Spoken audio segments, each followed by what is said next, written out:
Now, on 105.9 FM and streaming worldwide on the WMAL app, Vince Coglianese. Hey there, good afternoon to you. 407 here, News Talk 105.9 WMAL, where we are making sense of the news. Coming up, Daniel Turner's here at 5 o'clock from Power of the Future, and then at 5:30, Laura Libby joins us. Back this week, she's a state representative in Maine. She thinks boys shouldn't be treating in girls' sports. The state legislature has censured her and stopped her from being able to speak anymore to the people of Maine. We're not stopping her. We're letting her. That's coming up at 5:30.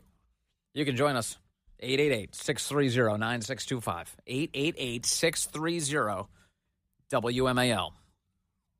James Comey, boy, the Jolly Green Giant, that guy, remember, he was using the FBI as his little playground to go after President Trump, meddle in American politics, try and influence the results of an election, and then pretend the whole time that he was just a Boy Scout. Oh, no, I'm just trying to do the right thing. Yeah, over and over doing the wrong thing.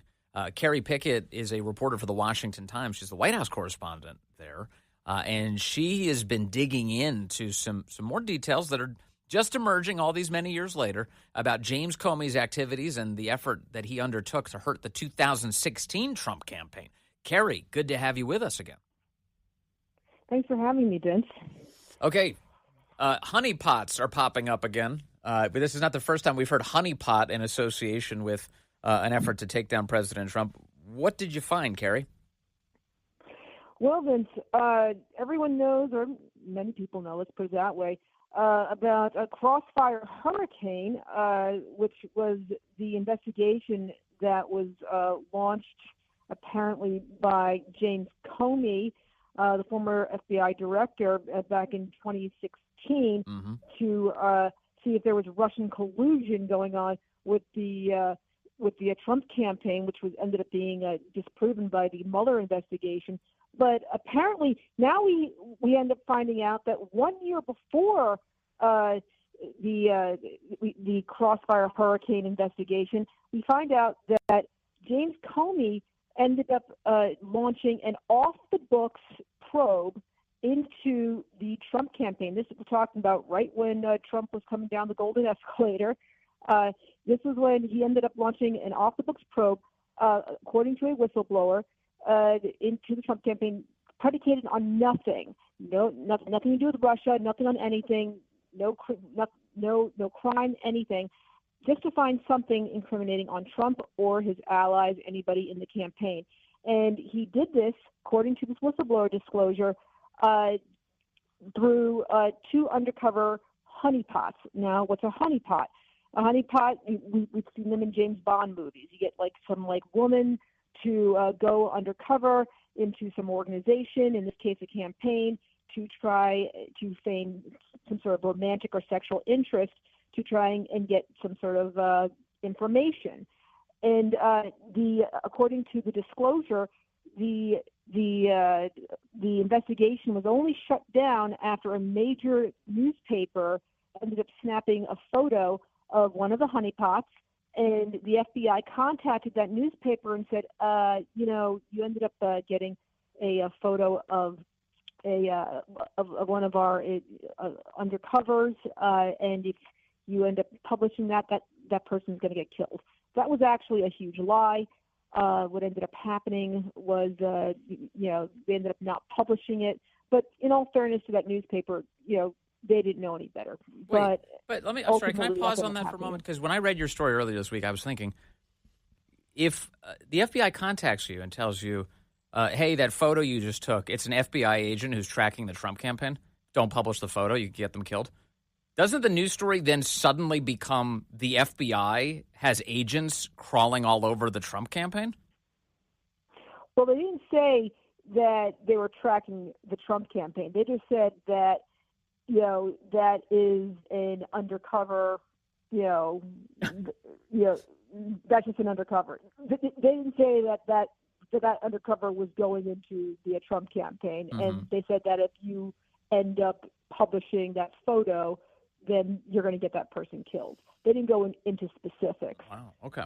So, all right. Yeah. And so there was never, according to the whistleblower, there was never any predicate for this. They just decided to send these women in. I don't want to make too many assumptions here, but if you're a honeypot and you're a woman who's deployed in order to collect information, my guess is that you're probably a good-looking, attractive woman, or at least you do the makeup right that day as you're aggressively pursuing all this intelligence. And they send them out. And did they ever find out anything? Did they convince anyone to speak in such a way that incriminated them? Well, I'd like to point out, Vince, that one of the individuals that they were targeting was George Papadopoulos. How many times is that poor guy going to have a honeypot thrown at him? Hey, remember, he had an Osra Turk thrown at him, and now we got another one? Mm-hmm. And here's something else, too. I found out recently that one of the honeypots is a high executive or is a high official in the New York field office. We found that out very recently. And that particular former undercover wasn't just one of the honeypots, but was also a handler as well. For maybe, I used to think it was just two, because keep in mind, Vince, I broke the story back in October. I just re-upped it because I found out that the FBI could be looking into this more, and be investigating it.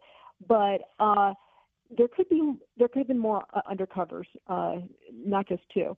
But anyhow, one undercover is now in the New York field office, who's a high executive there.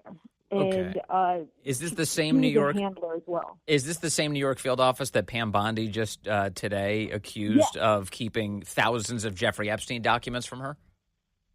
You got it. Vince, I'm so glad you brought that up because everything goes back to New York. That New York field office is really, really naughty. Apparently, that's where they keep the honeypots. Yes. And the other honeypot was transferred to the CIA, so then she couldn't be a witness. But I'm glad. Let's go back to New York for a second. Vince, everything goes back to New York. New York is causing a lot of problems for this administration. The New York FBI field office, it is the largest field office of the entire FBI, and they are going to be causing so many problems for this administration. They are leaking like a sieve. I have heard, Vince, that remember during Kash Patel's confirmation, like all these senators were like saying, we've heard that this is going on. That was the New York field office giving all those senators all those leaks. Oh, so any little piece of information that the Democrats thought they could try and wield against Kash Patel, you believe, or your reporting suggests that much of that came from the New York field office of the FBI. Oh yeah, because keep in mind the head of the New York field office, James Dennehy. He used to be the SAC over in Newark, and that was Cory Booker's former stomping grounds when he was mayor. So that's what I've been hearing. So there's a nice little connection going on. Yeah, it's pretty wild. And on the point that I just made, so people, in case they missed it, Pam Bondi sent a letter today to Kash Patel, the Attorney General, to the FBI director, saying that she asked for all these Jeffrey Epstein documents from the FBI. She said, give me whatever you've got. They only sent 200 pages over. And she says, wait a second, it's only 200 pages? And they said, yep, that's right, it's only 200 pages. They kept insisting to her. And this request and these conversations apparently began even before Kash Patel got into office. And within the last, I'm seeing somewhere between the last 48 hours or maybe last night, Pam Bondi finds out, actually, there are thousands of documents that are in the possession of the FBI field office in New York that they withheld from the Attorney General. And she is now asking Kash Patel to get every single one of these documents quickly and get her an accounting of why it is that there's such flagrant insubordination going on right now from the FBI to the Attorney General of the United States. So this does seem like a very important burgeoning scandal, again, early in the Trump administration. Absolutely. We're talking about thousands of documents that apparently, once again, being withheld and once again coming from the New York field office. And she found out through a source over in New York. And by the way, where did James Comey come from? New York. So this is a situation that she's going to have to start looking into what is the rot that is going on over in the New York field office. They're thick as thieves. So what you're telling me is now under new leadership that Pam Bondi and Kash Patel are looking into the honeypot operation, trying to figure out how the Trump campaign was attacked by the United States federal government. Well, let's just say that Kash Patel is very interested in the honeypot story. Is there an official investigation? Well, let's just wait to see when they actually announce it. Who hires the honeypots? Who's the talent manager for the honeypots? Who's like doing the surveys? Like, hey, she would be a great honeypot. How does that job come to pass? Well, very interesting question, because that's going to be something that's going to have to be asked when this does really become official. Because when something's off the books, that means that it's not entered into the FBI system known as Sentinel. They have to have a case number. It has to have a case file. There is absolutely no paper trail, Vince. And that means that where did they get the funding for this? Yeah. And that is a very big question. And so if there's no case file, if there's no paper trail, who exactly was actually funding this? Where did the money come from? Yeah. Can't wait for the honeypot congressional hearing. That's going to be fun. And then the whistleblower here, what is the nature, like to whom are they blowing the whistle? And what gives you a sense that they have credibility? Okay. So the interesting thing here, Vince, is that this particular whistleblower also spoke to former Special Counsel John Durham. Okay, and they were very close to the circumstances. I'll put it to you that way. And when this whistleblower spoke to John Durham did not include the whistleblower's account of what happened. And then afterwards, this whistleblower was retaliated against consistently over and over again. And then the whistleblower finally, things got so bad for this person that they ended up finally leaving the Bureau because it got so bad. After I ended up doing my report, or actually re-upping it very recently, more people came forward to talk about this. And they were told, like all the people who were involved, don't talk about this to each other ever again. Don't ever bring this up ever again. And it was one of those things that they were essentially threatened to never, ever talk about this incident ever again. You've heard since the publication of this latest piece corroborating claims from people who were inside the FBI? Yes. Wow. Yes, more people have come forward since. And I'd like to point out as well that James Comey, since I first broke this story back in October, Vince, has not said a single word. No, didn't he do something didn't he do an event this week? I saw a video of him going around. Somebody was screaming at him for being awful. He did an event this week, right? Was it the 16th Street Y or something? Mm-hmm. I think so. But he's made no mention of this. He hasn't said, he hasn't denied it. We reached out to him.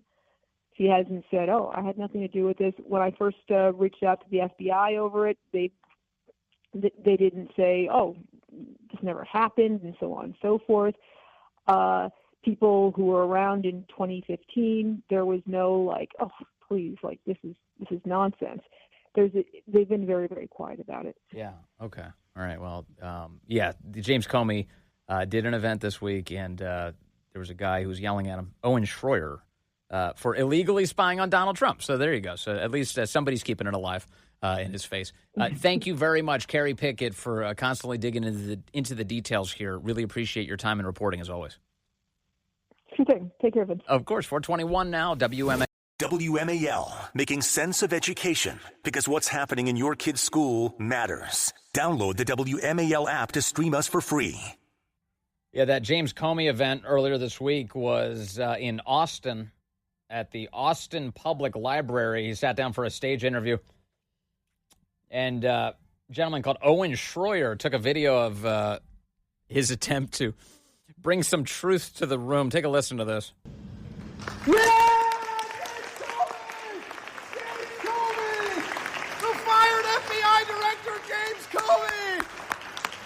Deep state hero, James Comey. Comey's literally walking up onto the stage at this point.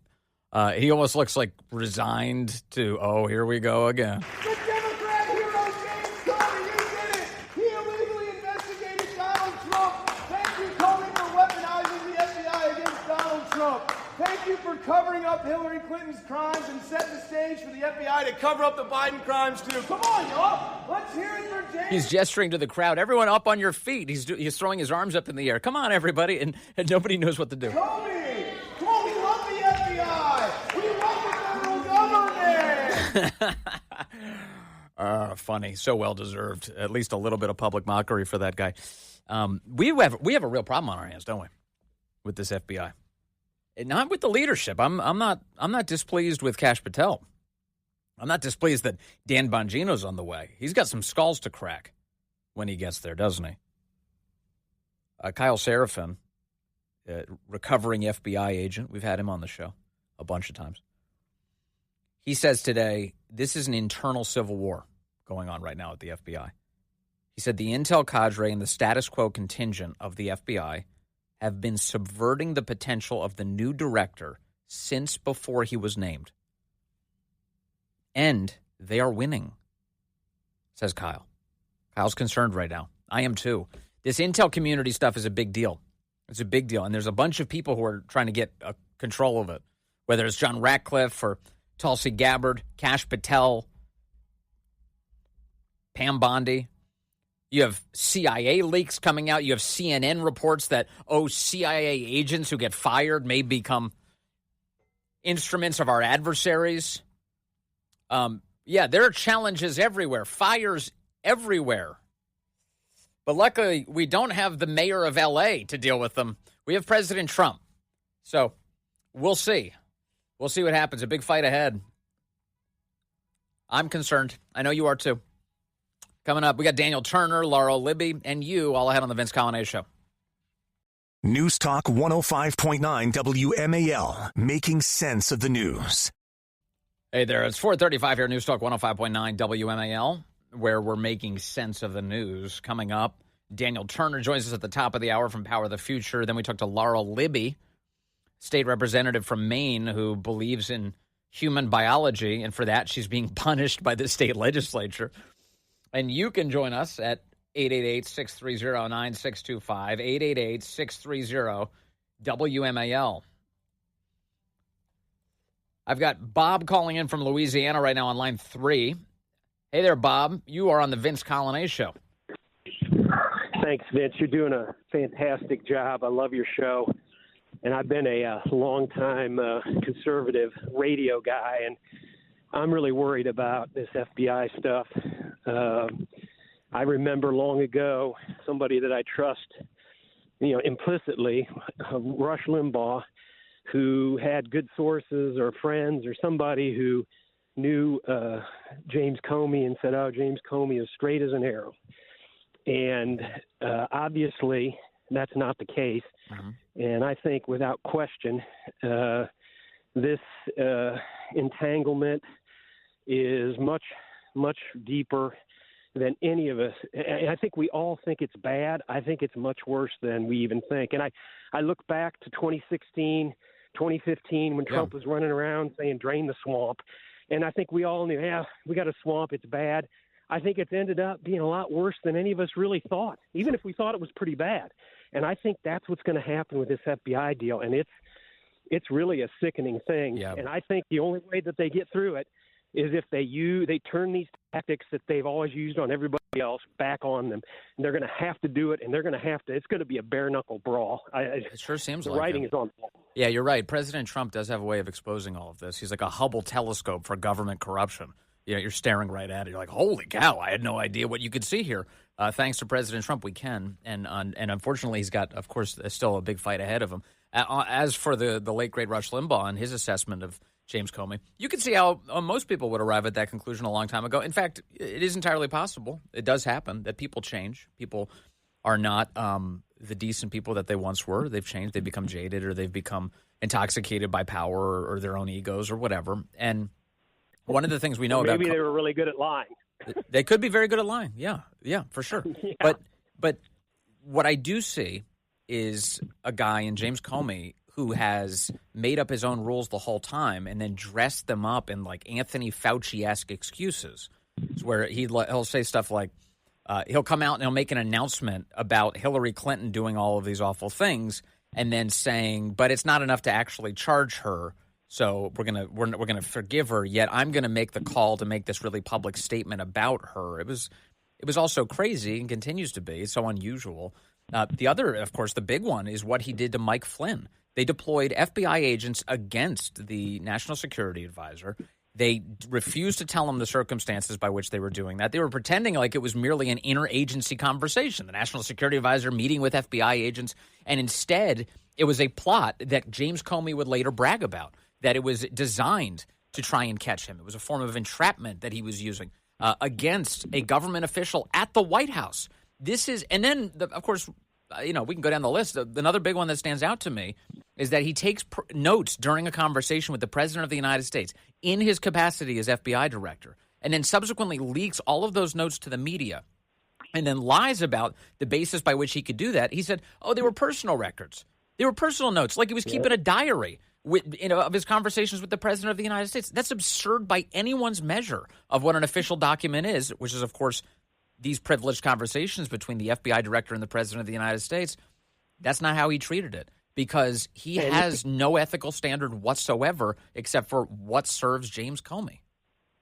And these are just the surface things that we know. Yes. I mean, and think about how bad everything you just said, how horrible it is. And it's just, we have just scratched the surface. That's and I'm right. telling you, I'm glad. Kash Patel, I heard him on your show, other shows. That guy's smart as a whip. Dan Bongino's he's going to bang some heads. I think that's what we need. It seems clear to me that without that, this isn't going to change. And that last report you had from that Kyle Seraphin that the bad guys are winning the Civil War in the FBI, well, that's a little disconcerting. It is disconcerting. It's going to have to change fast. So yeah. Anyway, I appreciate your show. It's fantastic. Keep up the great work, and all the best to you and your family. Well, that's very nice of you. Thank you very much. And and you're right. It's concerning. But here's what I'm trying to do. I don't want to look at this through rose-colored glasses. I don't want to pretend like, well, we got Kash in, and we got Dan in, and we got President Trump in, and we have Pam Bondi in, and everything's going to be great. No, they have a monumental task in front of them, and they may take 2 steps forward, but they're also going to take that 1 step back occasionally, because they're at war with a bureaucracy that's looking to subvert them. The left, and insofar as we basically, the deep state really is connected to the establishment left, because the whole point is to maintain this out-of-control centralized power.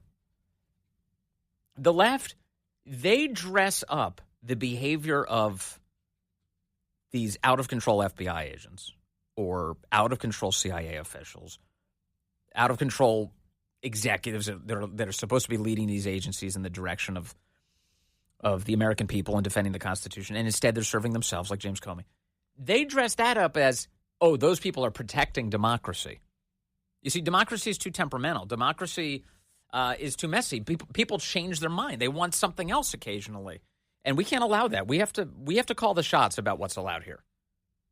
And so the left has spent a very long time conditioning Americans to believe that nameless, faceless bureaucrats know better than American citizens. That's their attitude. That's the way they act. And an example of this is seen really clearly in a CNN exchange this week. You've got Scott Jennings, who, God bless this guy. He's as patient as any conservative I've ever seen in media. And he's on last night with a bunch of lefties who don't know anything. They don't know. All they know is that Trump is bad. He is a fascist. He is Hitler. He's a dictator. These are the things they want to say. But Scott has figured out the secret to handling these idiots. And it's merely to say, explain yourself. What do you mean by that? How is he a fascist? How is he shredding the Constitution, in your words? Take a listen. Longtime lefty commentator Torre last night kind of starts us off. Can we be real for a moment that Doge is not about cutting money, right? It's not about spending. It's about shrinking government so that it'll be too small to stop Trump with whatever else is in this plan. Why would the government stop Trump? Isn't he the head of the government? Okay, so great point. I'll play more Scott, but President Trump is shrinking the government so that he can seize more power? What? Wouldn't he grow the government to seize more power? Wouldn't that be the way that you would do that? If it was at your disposal, you would grow it so that it would invade every space of your life? And then President Trump, the dictator, would call the shots about you and your family? That's not what he's doing. He's shrinking the government. He's cutting it as much as he possibly can from his purse. Small to stop Trump with whatever else is in this plan. Why would the government stop Trump? Isn't he the head of the government? You're saying the government will be too small to stop. Now, their minds are blowing up right now because they don't know how to process this particularly common sense retort. If Trump's the president, why would the government, the bureaucracy, be actively trying to stop him? Because he is shredding the Constitution and creating an authoritarian dictatorship. That's what. The government needs to stop the president to uphold the Constitution. You take your medicine. Isn't this amazing? This is Constitution 101, according to CNN. That woman's voice you just heard, her name is apparently Alencia Johnson. I'm not pretending not to know who she is just to make fun of her. I'm not doing that. I actually just don't know who she is. I've never heard of her, Alencia Johnson. I just looked her up on the Google machine. Are you ready for this? It describes her this way when I looked for her. I found her. It says, Alencia is a sought-after thought leader and cultural critic featured on MSNBC, CNN, BET, NPR, Washington Post, Essence, and Glamour. Now, it may be that my media diet doesn't bump into Alencia Johnson all that often. But just so you know, in case you're wondering, she is a thought leader. And from now on, no matter what I'm dealing with, I'm going to think to myself, this big news event, how would Alencia Johnson deal with it? She's a thought leader after all. Here she is, being a thought leader. And no matter who is in office, I'm going to hold them accountable. But more importantly, I'm going to make sure the government is working for the American people. Oh, yeah. Okay. You're going to make sure the government's working for the American people. Scott Jennings would like to point out the deficiency in your understanding of the Constitution. Both of you all made an interesting point, which is that your view is that Trump is shredding the Constitution. I'd like to hear more about that. But that it seems to me that you all both believe that the unelected part of our government, the bureaucracy, has a responsibility to resist the political leadership. Is that your view? That's not actually That's what not we at all said. We what I said they are upholding the Constitution, the principles of the Constitution, and at times How we is have Trump seen, shredding the Constitution? My God, he's like. Seriously, do we have to give you a civics lesson? Now it's funny. I hope the voices convey what's happening on the desk. The various lefties who are all on the desk, they all start looking to each other like they need a phone a friend. Like, what? You can tell him, go ahead, tell him. We know, right? We all know, right? Trump's been shredding the Constitution. Whatever the explanation is, one of us is going to tell you right now. I can't even believe you're saying this. I mean, obviously, everybody knows how he's shredding the Constitution. Scott Jennings, cool as a cucumber. No. Tell me, how is he shredding the Constitution? We said they are upholding the Constitution, the principles of the Constitution, and at times how we is have Trump seen, shredding the Constitution? My God, he's like. Seriously, do we have to give you a civics lesson that we have? I don't know we put all power in the executive branch, the legislative branch, the FBI. Now we're in control of the military. We're silencing media. This is what you do in a dictatorship. Are you suggesting that the president is not the commander-in-chief of the military?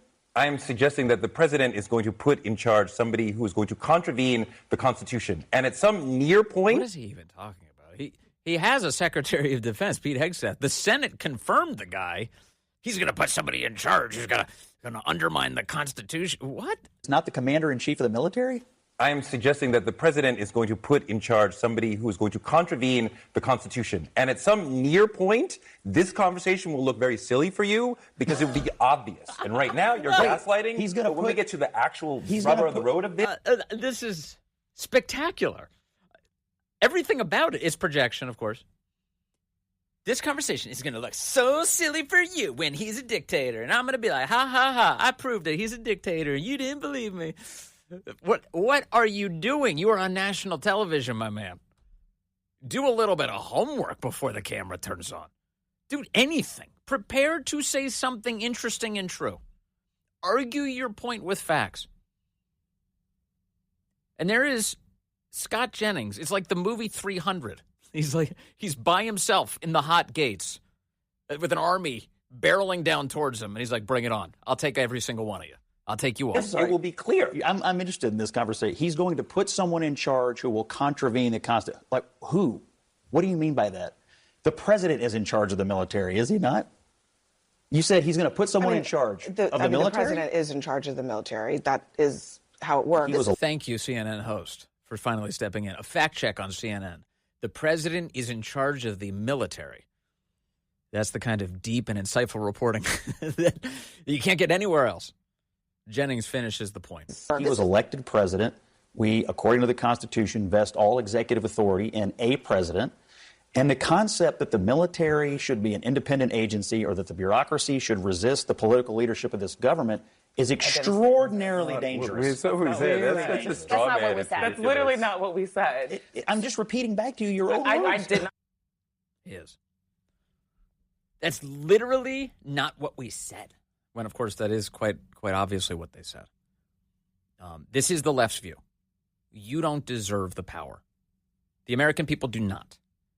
Insofar as they coincidentally vote for, say, Democrats, well, then good. We'll celebrate you. We'll pat you on the head. We'll give you your treats and say, look at you using democracy to save the planet. But if the American people vote against the Democrats, they vote against the establishment, they vote against the deep state, there's a problem. That's a huge problem. That's a violation of democracy in their thought process. And it's visible everywhere. I mean, you can see it through every event, through every single news event. You can detect it. There's people sitting on panels like, oh, Trump is violating the Constitution. What section of the Constitution is he violating? Let's start with what article of the Constitution. Which amendment are you pointing to that he's violating? Because from where I'm sitting, he is restoring the Constitution. And you hate that. It's 4:50 now. WMAL, making sense of the forecast. Because you never know what Mother Nature has in store. Download the WMAL app to stream us for free. All right, Joe is calling in from Richmond, Virginia right now on line 5. Hey, Joe, you are on the Vince Coglianese Show. Hello, sir. Hey, how are you this afternoon? I'm doing all right, Joe. What's on your mind? Hey, I just wanted to call and comment about that. I guess you'd call it the debate with them liberals in that panel debating that conservative fella. I don't know any of them. I don't watch CNN or anything like that, but you were saying how they were shifting their eyes towards each other, blah, blah, blah, blah, blah. Yeah, they were all gesturing towards one another. Yeah, that's like one-on-one. That's how you know somebody don't know what they're talking about and that they're lying. That's classic. So yeah, well, I believe you because it looked a whole lot like that. My rudimentary reading of body language. I'm looking at people who have no idea what they're talking about, and they're just deceiving with every utterance. They're trying to anyway. Joe. Yeah, you got it. Thanks, Joe. That's a good point. Yeah. There's some value to body language expertise. Joe's got that handled. It's Scott Jennings on CNN. I'm not playing these because I'm trying to promote CNN. I'm not trying to, I'm happy to promote Scott Jennings. I think he's doing a great job. He deserves all the credit in the world. But it's funny because at its core, all he's doing is the Socratic method. All he's doing is just, okay, explain that. What do you mean? Oh, so you're saying that the commander-in-chief is not allowed to run the military? Is that what you're saying? No, that's not what we said. That's literally what you just said. How is he shredding the Constitution? Speak slowly so I can understand. Tell me. And instead, it's just emotional incontinence. They're just screeching and vomiting, and they have no idea what to do, which I love. It's really funny. No, they don't have a message yet, is the answer. Coming up, we will chat with the great Daniel Turner. The reason for that is because today, 11 House Democrats, they crossed the aisle to join Republicans to overturn Joe Biden's gas water heater ban. Yeah, Joe Biden was trying to ban your ability to heat water in your house in an efficient way. Daniel Turner will talk to us about how the world is healing ever so slightly. News Talk 105.9 WMAL, making sense of the news.